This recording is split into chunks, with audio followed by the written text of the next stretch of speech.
The thrilling adventures of the Shadow are on the air, brought to you each week by the Blue Coal Dealers of America. These dramatizations are designed to demonstrate forcibly to old and young alike that crime does not pay.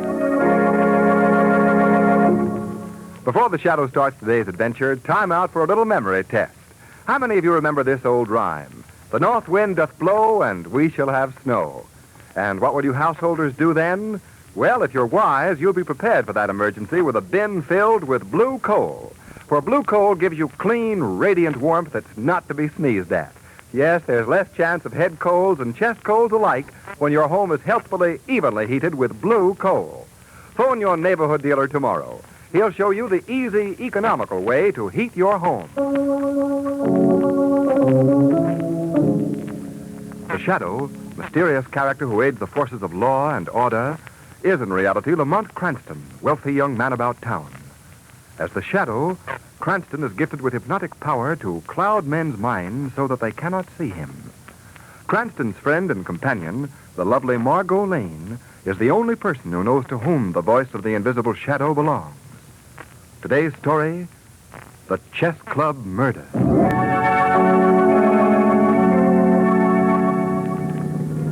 Shrevey, will you drop me off at the Black Rook Chess Club and then drive Miss Lane home? Chess Club, Miss Lane home, Miss Lane home. Oh, sure, Miss Cranston. Well, why the hurry to get to this club, Lamont? I'm due there right now for a director's meeting, Margot.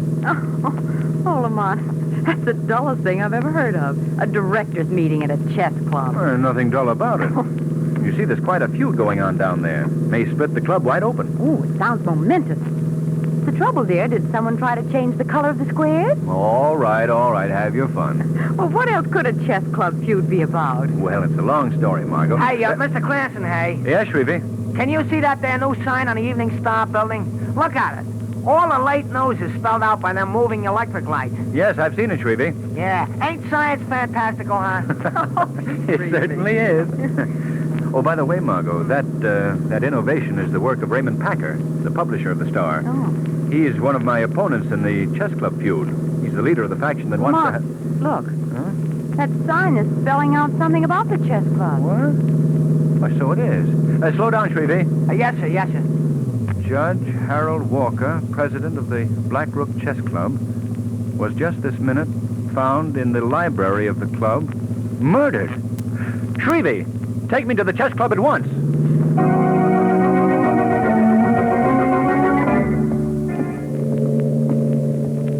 Lamont, will you tell me why such an exclusive club is quartered in that dilapidated building? Well, the founder started the club way down here by the waterfront years ago when they and their careers were younger. Well, why haven't they ever moved? For sentimental reasons. That's one of the currents of friction that started the feud. The younger element wants a new, modern clubhouse. Oh, I don't blame them. In here, Margot. All right. I guess the elevator's upstairs. Have to ring for it. Is that little wire cage an elevator shaft? Yes?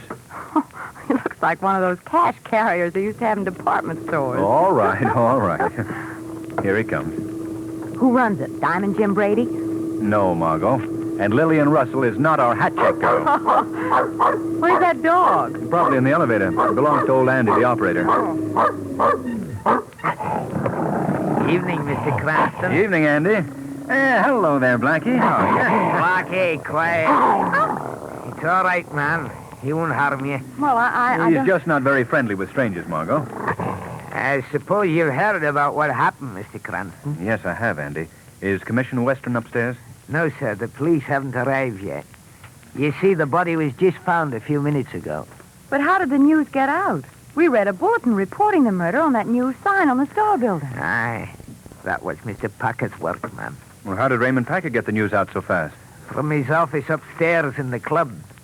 He has a newfangled machine there that sends news right onto that sign. Oh, I see.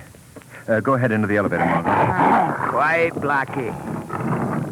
Oh, Andy, do they know who killed the judge? No, sir. And I don't think they ever will. Well, why do you say that? There are many who hated Judge Walker, and many like me who are glad that he's dead. Well, I wouldn't talk that way to the police if I were you, Andy. They might misunderstand. They can't pin anything on me. Watch your step, Mr. Cranston. What do you mean, Andy?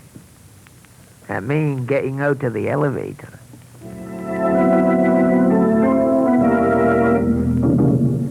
Cranston. Oh, hello, Packer. You know Miss Lane? Oh, yes, how are Yes, how do you do? Where's the body? In the library. Dr. Latham, the medical examiner, was in the club when the judge was found dead. He's in there with him now. Who discovered the murder? Robert Dowd. He found the judge seated in his usual chair. A bullet had pierced his temple. Obviously, the killer used a silencer. Oh. Have you seen the corpse? Why, sure. I even took pictures. That was very ethical. Now, listen, Cranston, as owner of the Star Bulletin, I'm a newspaper man first, last, and always. Even though this is my club, my work is my first consideration. Where's Robert Dowd now? In my office. Say, you haven't seen my new setup here, have you? You mean this news machine of yours? Yes. Come on, here, take a look at it. Have you met Robert Dowd, Miss Lane? No, how do you do? How do you do? Hello, Mr. Dowd. How do you do, Mr. Cranston? Yeah, now take a look at the setup. A wire service from all the leading news agencies, a stock ticker, and my pride and joy, the news machines. Well, it looks like a large typewriter. Well, that's the baby I scooped the town with on the murder story. I typed it directly onto the news belt that encircles my building. Remarkable.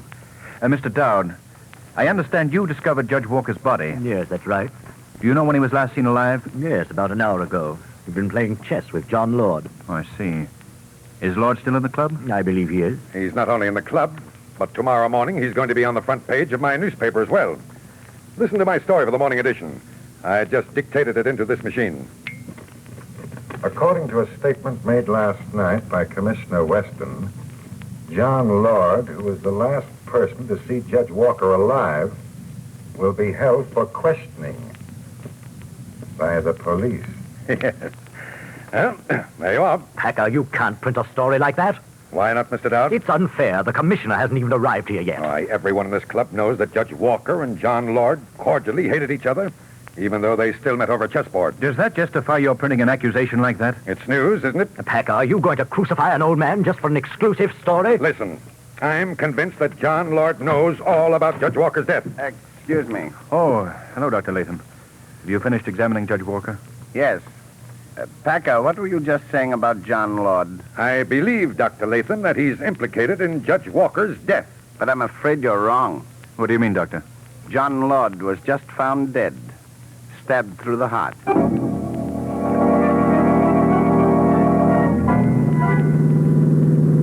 Well, that was a highly informative session, Lamont. Yes.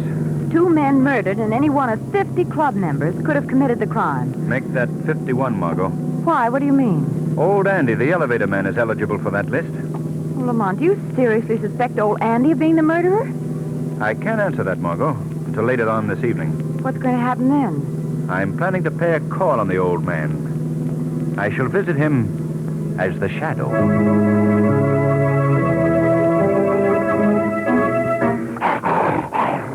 Blackie, what's the matter, boy? What is it? Why are you growling? Be quiet, Blackie. What was that? Who laughed? I think you've heard of me, old man. Who's speaking? I can't see anyone. I am called the Shadow. The shadow? The man who's invisible? That's right. What are you doing here? Why have you come to see me? I'm seeking information. Information about the men who were murdered in the club upstairs. Why have you come to me? Because I believe that you were implicated in the crime. No, that's not true. You didn't like Judge Walker, did you? No, I didn't. Judge Walker tried many times to have me discharged from my job. It was always bothering me. Yes. I'd willingly have killed him if I'd had the nerve. But I didn't do it. You think the police would believe that story? No. I guess not. But if I were the murderer, do you think I'd have taken John Lord's life too? He was a fine man. A friend of mine. There's no way of proving that friendship now. Look, Mr. Shadow, if you'll only believe me, perhaps I can be of help. How? You've heard the expression, dead men tell no tales. Yes? Well, dead men do tell tales, Mr. Shadow. There's something in Judge Walker's past that proves this saying. What do you mean? I can't tell anymore. It's up to you to learn the answer. See here, old man. If you're talking in riddles just to divert suspicion from yourself, you're making a great mistake. I'm warning you right now. In due time, the murderer of Judge Walker and John Lord will be brought to justice by the Shadow.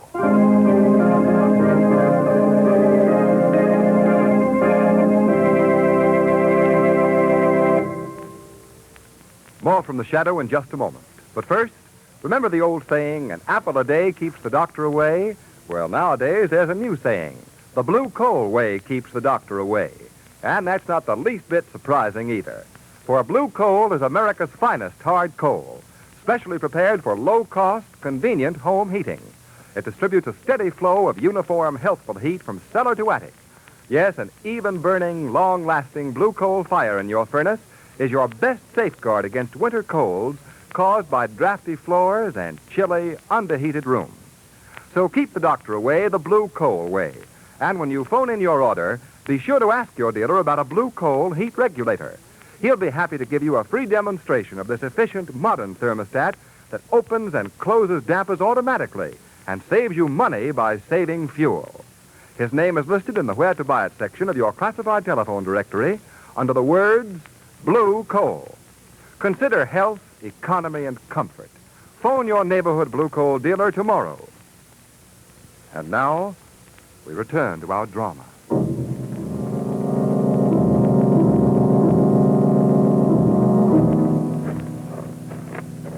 We'll stay in the shadow of this hedge until we reach the house, Margot. Is there anyone living here now, Lamont? I don't believe so. Judge Walker had no family. He lived here alone. What if there's a watchman? And we'll chance that. What is it you're looking for here, Lamont? I haven't the slightest idea, Margot. This whole thing may be a wild goose chase. Well, then we're here because old Andy remarked that you should look for something in Judge Walker's past. Exactly. And that's quite an assignment, believe me. Well, Lamont, do you know anything about the house? Well, yes, I've been here several times. I'm looking for the judge's study. That's where he kept all his private papers. But if you don't... Shh, quiet, Margot. What's wrong? Look, inside the room. There's someone there. See the beams of a flashlight? Yes. You'd better wait out here, Margot. I'm going inside and confront our fellow marauder as the Shadow.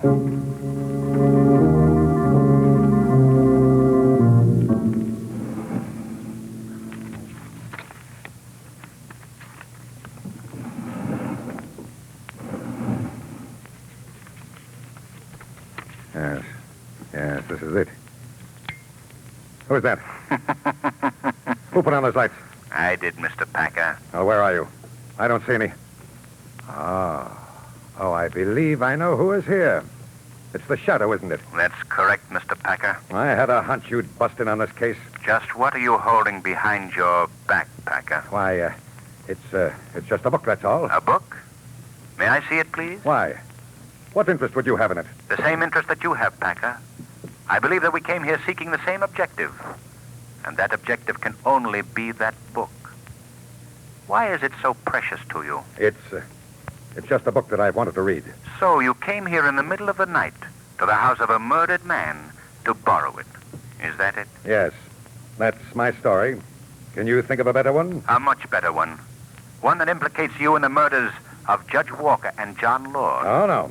You're shooting in the dark now, Shadow. Then how else can you explain your presence here? Line of duty.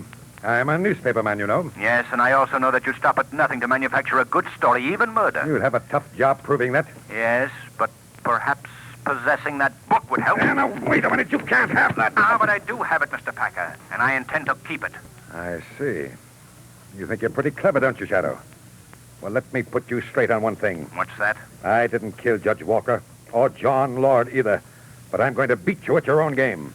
I'm going to discover their murderer before you do, and when I do, I'll tell my readers just who I outwitted to get the story. Yes. Good night, Mr. Shadow. You'll have to work fast, Packer, very fast. Margot. Margot, are you out there? Yes, what is it, Lamont? I think I've discovered our clue. What is it? This book. I'll hand it down to you. All right. Murder on a Bet by Harold Walker. That's Judge Walker, Margot.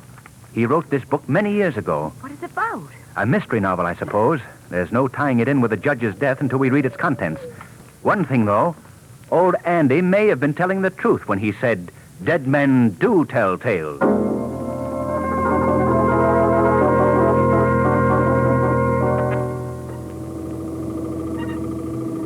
Andy, is Mr. Packer in his office?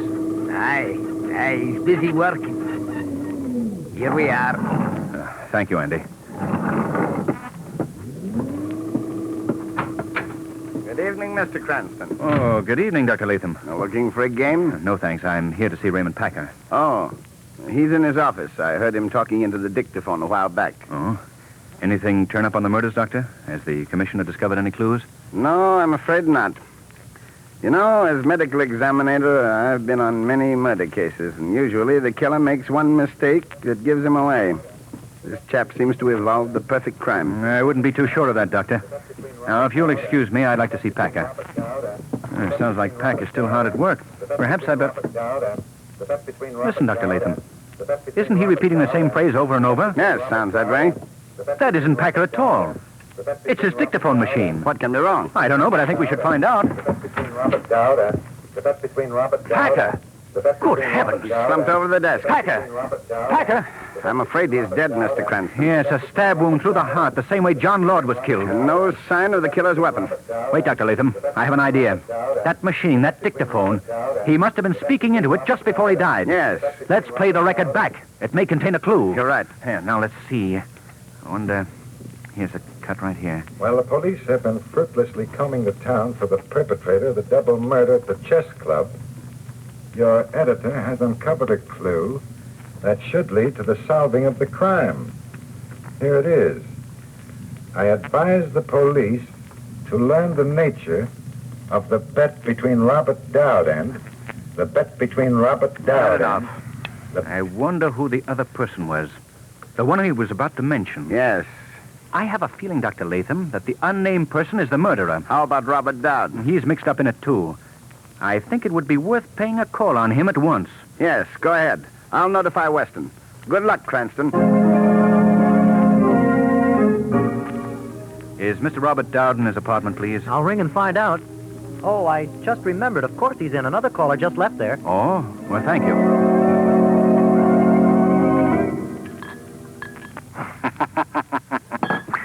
Careful of your glass, Mr. Dowd. Who's there? I see no one. Who are you? I believe you might know me as the Shadow. The Shadow. Yes. Yes, I know you. At least by reputation. Then you know that I'm here to learn about the double murder at the chess club. And why do you visit me? Because you have been a party to those murders. You're crazy. Perhaps I should remind you of a certain bet that you made. Does that refresh your memory? Does it? No. A bet that employed human lives as its stake? I have proof of this cold-blooded wager, Mr. Dowd. I don't know what you're talking about. Oh, I see. You've been warned to remain silent. Perhaps by the caller who was just here. I had no caller. You're lying. Those 2 drinks on your desk. Your visitor's cigarette is still smoldering. This visitor was the man you made the wager with, wasn't he? I'm not going to say a thing. I'd advise you to change your mind on that score. Because you yourself may be the next victim. You're just guessing. You don't know what you're saying. I'll prove to you that I do. You made a bet with this person that he couldn't get away with murder.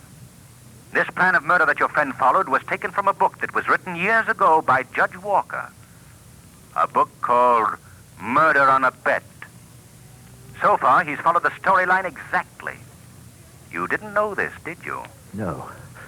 No. Well, for your information, Robert Dowd, the next chapter in this bloody volume is one not yet reenacted, but it deals with the killing of the man who wagered with the murderer. Now, will you admit that you made this bet? Yes. Yes, I did make it. But when I made it, I never thought that you were serious. I thought it was a joke. Believe me, Then the killing was started, I was afraid to tell the police. I was afraid that I would be... Down. What's the matter? My breath. I can't get my breath. That drink of yours. Something's been put into it. Yes, that must be it. Your caller did that to silence you, Mr. Dowd, just as I said he would. I can't breathe. Who was this caller, Dowd? Tell me who the murderer is. All right. All right. He... Yes? Dowd. Dowd. He's dead.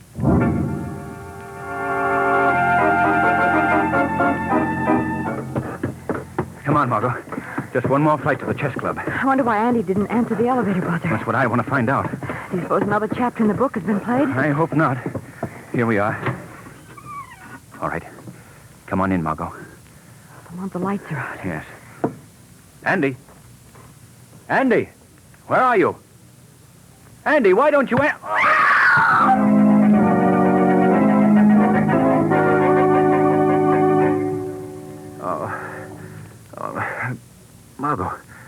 Margot, what happened? I don't know. Say, what's that? Yeah. Someone's just thrown a very bright light in our eyes. But who's holding the flashlight? I can't see beyond the beam of light. Oh, wait a minute, Margot. There's a hand reaching out into the light. Yes. It's holding out a piece of paper. Why, I believe we're supposed to take it. Is that right? Is this a message for us to read? He doesn't want to play with us, Lamont. No. But he's obligingly putting it in my lap. What? Listen to this, Margot. Your captor, who is covering you both with a revolver, prefers to remain unknown for the present. Watch this paper carefully. It is chemically treated. In just a moment, it will burst into flames. Lamont, that's like the paper they dropped from warplanes to cause incendiary fires. What's the object in his using it? Listen to the rest of this, you'll find out. At the moment this paper ignites, 100 such pieces of paper will ignite in the basement of this building. A few minutes after that, the building will be a roaring inferno. Lamont, could such a thing happen? Yes, I'm afraid so, Margot. Oh. A murderer's taking back his slip of paper. Yes, and look. Look, it has burst into flames. Yes. So now our situation is this. Downstairs at this very moment, the building has caught fire. Soon the smoke and flames will be swirling up the elevator shaft. And we are being held in Raymond Packer's office by a person who is not only our captor, but the perpetrator of the chess club murders. Isn't that right, murderer? Oh, won't you at least speak to us? Oh, I see. One tap is no, 2 taps yes. Is that right? Well, tell me, murderer, you are the man who bet you could get away with murder, aren't you? You wagered with Robert Dowd that no one could catch you if you decided to kill, right? You followed the pattern of Judge Walker's book, which, ironically enough, made him the first victim, and then you killed the others in the same pattern. Who is he, Lamont? Do you know? Yes, I believe I do. I believe that the murderer is Dr. Latham. Excellent deduction, Mr. Cranston. Excellent. But you made your discovery too late. Lamont, do you smell the smoke? Yes.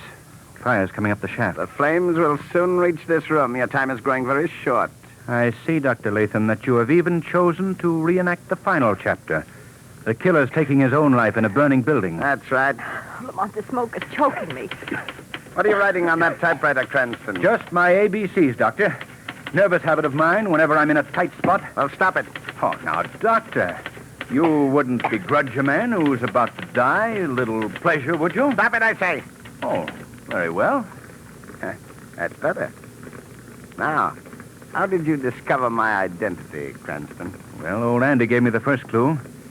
He told me of overhearing a discussion of the book Murder on a Bet between you and Judge Walker. I see. That was very careless of me. But old Andy has paid for his revelation. What do you mean? It was necessary for me to kill him, too. Oh, you're mad, Doctor, mad. I was just following the plan of the book. And that's why you took Robert Dowd's life, too, eh? Yes, Dowd was a very timid man. I was afraid he might welch on our wager. Oh, Lamont, the smoke. You haven't much longer to suffer, young lady. Soon we shall all be wrapped in flames. You might be mistaken about that, Dr. Latham. How? You recall telling me here earlier this evening that a killer usually makes one mistake? Yes, but I haven't. You're wrong, Dr. Latham. What do you mean? You have made a mistake. A very simple mistake. As simple as ABC. What are you talking about? I'm referring to the ABCs that I wrote on this machine that you thought was a typewriter. But in reality, it's Raymond Packer's news machine. No. No. Yes. And your guilt has been read by thousands of people on that sign on the Star Building. What? You... And now I'll take that gun, Doctor. There we are. You think you've tricked me, don't you? You think you've gained the upper hand? I do. Listen. You hear those sirens? Help will soon be here, Dr. Latham. They won't get me. They won't get me, do you hear? Lamont, what's he doing? Come back, Dr. Latham. Come back. He's going out the window, Lamont! Oh, no. Margot, if we're going to get out of this trap, we'd better try to meet our rescuers halfway.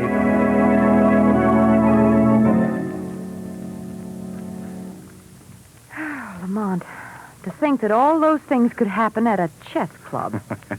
I always told you, didn't I, that it was a very exciting game? Exciting. It's a killer.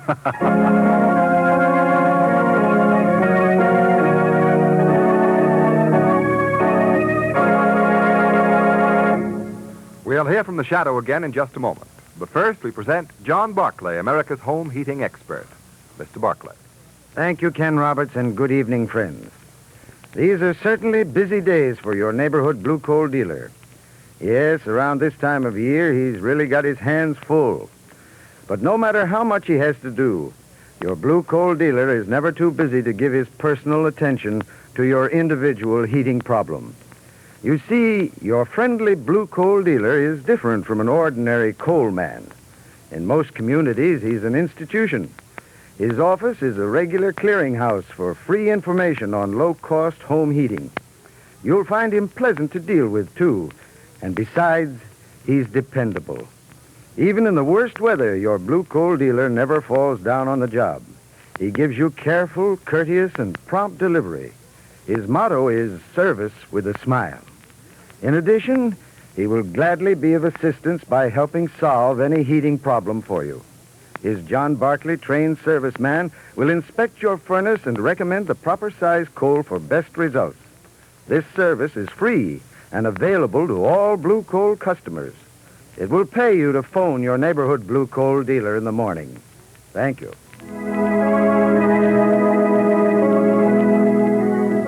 Today's program is based on a story copyrighted by the Shadow magazine. The characters, names, places, and plot are fictitious. Any similarity to persons living or dead is purely coincidental. And now, fresh from the records of Kings County Court, we bring you conclusive proof that crime does not pay. Brooklyn, New York, February 1st. George Zeit shoots and kills Irving alias Matty Moskowitz in barbershop. Crime, murder in the first degree. Brooklyn, New York, February 19th. George Zeit sentenced by County Judge Samuel S. Leibowitz to death in the electric chair at State's Prison during the week of March 31st. Crime does not pay. The Shadow knows. Next week, same time, same station, the Blue Coal Dealers of America bring you an adventure of the Shadow that will amaze and astound you with its daring, dramatic action. So be sure to listen. And be sure to phone your friendly Blue Coal dealer for greater heating comfort at less cost. This is Ken Roberts saying, keep the home fires burning with Blue Coal.